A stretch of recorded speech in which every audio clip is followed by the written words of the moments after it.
Assalamualaikum warahmatullahi wabarakatuh. Selamat pagi kepada Bapak dosen pengampu mata kuliah membaca, yaitu Bapak Nur Irwansyah MPD, dan selamat pagi kepada teman-teman X3B. Semoga kita semua dalam keadaan sehat walafiat. Amin, amin ya robbal alamin. Perkenankan saya di sini untuk menjelaskan materi yang akan saya sampaikan, yaitu berjudul memahami kembali pengertian, pendekatan, metode, teknik, model, dan strategi pembelajaran. Pada poin pembahasan, yang pertama ada pendekatan, yang kedua ada metode, yang ketiga ada teknik, dan yang keempat ada model dan strategi pembelajaran. Masuk kepada pembahasan yang pertama, pendekatan. Para ahli memandang pendekatan atau approach dalam proses pembelajaran bahasa sebagai seperangkat asumsi yang paling berkaitan, yang bersangkutan dengan hakikat bahasa, hakikat mengajar, dan hakikat belajar bahasa. Menurut Brown, pada tahun 2001 nomor 16 menyatakan bahwa mendekati posisi dan keyakinan yang terinformasi dengan baik secara teoritis tentang sifat bahasa, sifat pembelajaran bahasa, dan penerapan keduanya pada latar pedagogis. Lebih lanjut, menurut Richard dan Rogers pada tahun 1986 nomor 15 mengemukakan bahwa pendekatan mengacu pada teori-teori tentang hakikat bahasa dan pembelajaran bahasa yang dijadikan sebagai sumber partikel dan prinsip dalam pengajaran bahasa. Dengan kata lain, kedua pengertian ini menyarankan bahwa pendekatan pada dasarnya adalah landasan teoretikal dan asumsi tentang bahasa dan pembelajaran bahasa penerapan keduanya dalam setting pendidikan. Lalu di sini ada ciri khas pendekatan pembelajaran. Ciri khas pendekatan pembelajaran memiliki 3. Yang pertama, pendekatan bersifat aksiomatis. Aksiomatis itu menurut KBBI ialah dapat diterima sebagai kebenaran tanpa pembuktian. Yang ketiga, lahir dari sejumlah asumsi. Yang terakhir itu ada pendekatan akan melahirkan sejumlah metode pembelajaran. Pada poin selanjutnya yaitu ada metode. Metode merupakan rencana keseluruhan bagi penyajian bahan bahasa secara rapi dan tertib, yang tidak ada bagian-bagiannya yang berkontradiksi dan kesemuanya itu didasarkan pada pendekatan terpilih. Kalau pendekatan bersifat aksiomatis, maka metode bersifat prosedural. Prosedural menurut KBBI ialah sesuai dengan prosedur. Menurut Pringgawidagda pada tahun 2002 nomor 57-58 mengemukakan bahwa metode adalah tingkat yang menerapkan teori-teori pada tingkat pendekatan. Metode mengacu pada pengertian langkah-langkah secara prosedural dalam mengelola kegiatan belajar mengajar bahasa yang dimulai dari merencanakan, melaksanakan, sampai dengan mengevaluasi pembelajaran. Metode ini konsisten dengan pendekatan yang dipilih.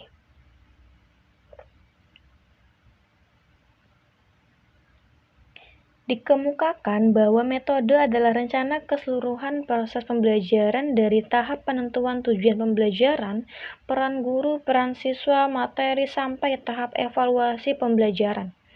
Para ahli yang menyatakan bahwa metode adalah cara telah mendefinisikan metode dengan terlalu sempit sehingga maknanya terhimpit dengan teknik pembelajaran.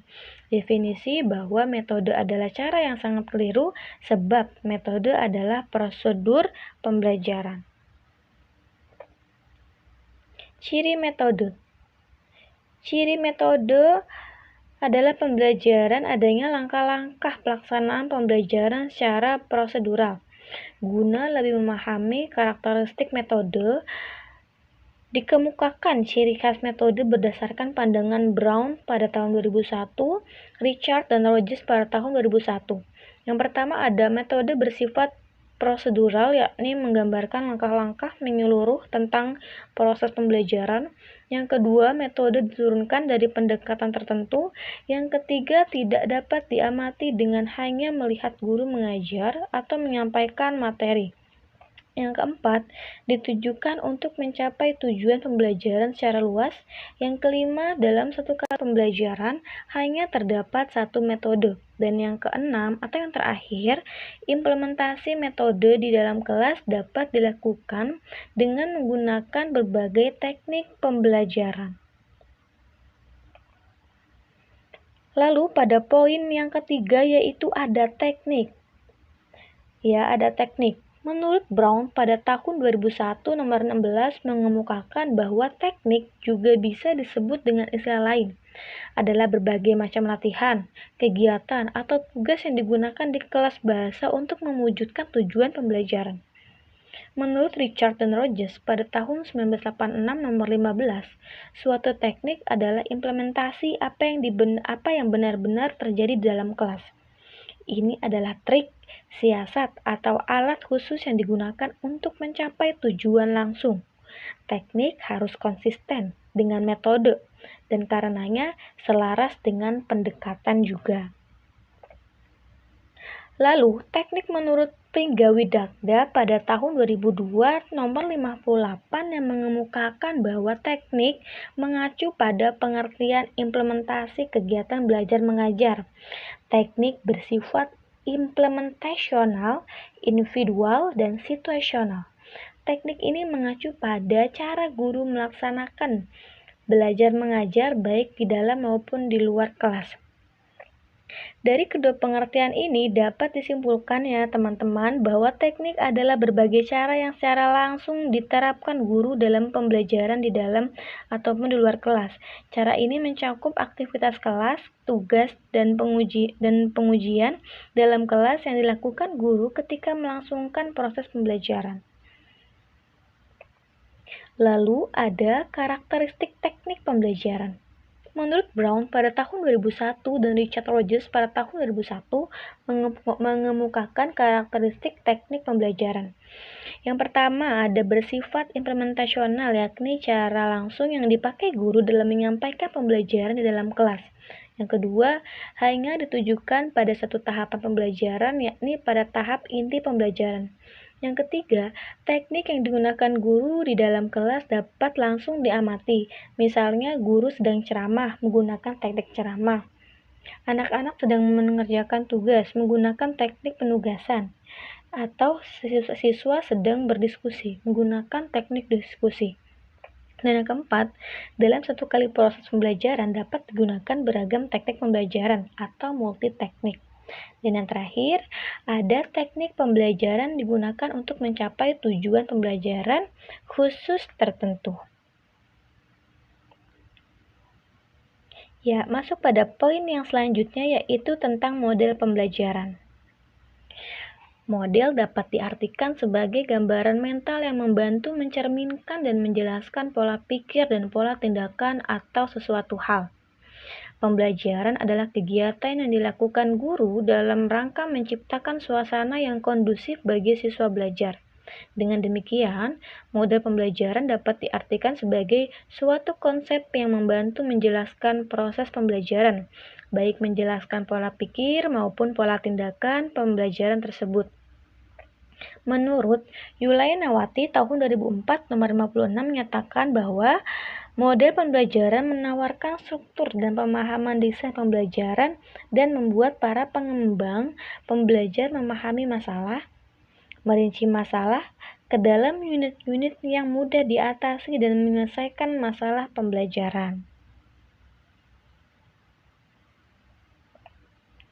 Dapat disimpulkan bahwa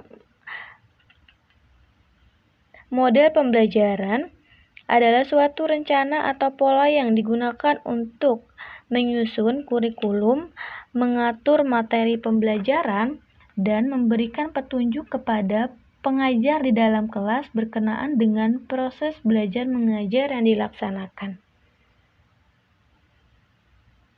Di sini ada komponen dasar model, ada 4 komponen dasarnya. Yang pertama adalah orientation to the model, yang pada dasarnya dapat disejajarkan dengan pendekatan. Yang kedua ada the model of teaching, yaitu yang dapat disejajarkan dengan metode.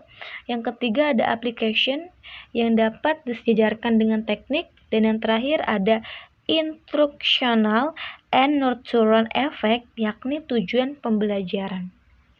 Berdasarkan kenyataan keempat tersebut, jelaslah bahwa model pembelajaran pada dasarnya adalah wadah bagi pendekatan, metode, dan teknik pembelajaran.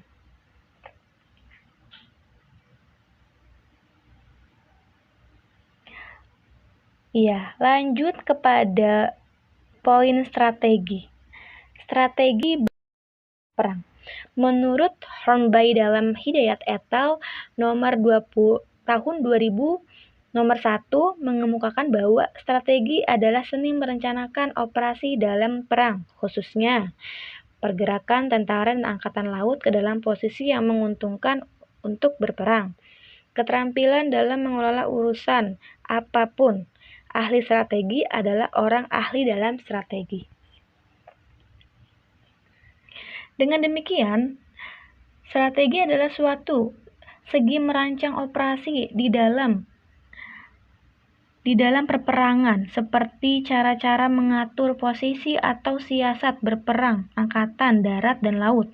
Strategi dapat diartikan pula sebagai suatu keterampilan mengatur suatu kejadian. Dengan kesimpulannya, secara hierarkis dalam proses pembelajaran, pendekatan adalah tingkat tertinggi, yang kemudian dijabarkan ke dalam metode-metode, dan metode ini diwujudkan dalam teknik. Teknik harus tunduk pada metode, dan metode harus tunduk pada pendekatan. Model berada pada lingkup terluar dari ketiga istilah tadi, yakni bahwa dalam sebuah model pembelajaran pastilah terkandung pendekatan, metode, dan teknik pembelajaran. Dengan demikian dapat dikatakan bahwa model merupakan wadah tempat beradanya pendekatan, metode, dan teknik pembelajaran. Baik, sekian yang dapat saya sampaikan. Apabila ada kekurangan dan kesalahan, mohon dimaafkan. Saya ucapkan salam. Wassalamualaikum warahmatullahi wabarakatuh.